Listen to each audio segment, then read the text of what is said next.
સુરતના ઉત્તરાયણ પોલીસ સ્ટેશનની ટીમે બાતમીના આધારે કઠોર ગામના તાળીવાળ વિસ્તારમાં રેડ પાડી હતી, જ્યાં ગૌવંશના કટિંગની મનાઈ હોવા છતાં ગેરકાયદેસર રીતે ગૌમાંસ કટિંગ કરવામાં આવી રહ્યું હતું, તેમજ પોલીસ દ્વારા 5 શખ્સોને ઝડપી લેવામાં આવ્યા છે. આ ઉપરાંત પોલીસની રેડ દરમિયાન 197 કિલોગ્રામ ગૌમાંસ સ્થળ પરથી ઝડપી પાડવામાં આવ્યું હતું. ત્યારે પોલીસે દુકાન માલિક અબ્દુલ કાદર ઉર્ફે સાજિદ શેખ, રહી શેખ, સાહિલ પઠાણ, રશીદ શેખ અને મયુદ્દીન મફાતીને ઝડપી પાડી વધુ પૂછપરછ હાથ ધરી છે. અનુસાર માહિતી દરમિયાન સુરતના ઉત્તરાયણ પોલીસ સ્ટેશનની ટીમે ગુપ્ત માહિતીના આધારે કઠોર ગામના તાળીવાળ વિસ્તારમાં દરોડા પાડ્યા હતા, અને જ્યાં ગૌવંશના કટિંગની મનાઈ હોવા છતાં ગેરકાયદેસર રીતે ગૌમાંસ કટિંગ કરવામાં આવી રહ્યું હતું.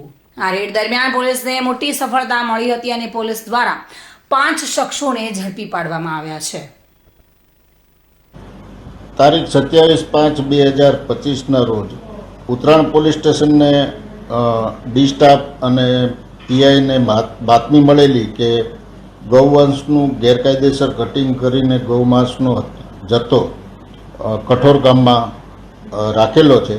એ આધારે પોલીસે ત્યાં જઈ અને રેડ કરતા ગૌમાંસ 197 કિલો અને ગૌમાંસ કરવાના સાધનો મળી કુલ 86,200ની કિંમતનો મુદ્દામાલ આરોપી સાથે પકડેલો છે, અને એમના વિરુદ્ધમાં કાયદેસરની કાર્યવાહી કરી ફરિયાદ નોંધવામાં આવેલી છે.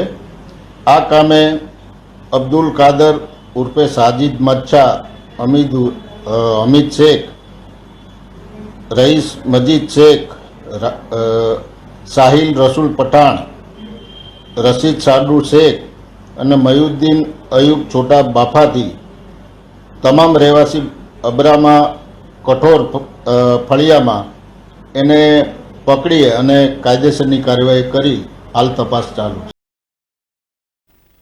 સુનિલ ગાંજાવાલા સાથે bureau report, today Gujarati news.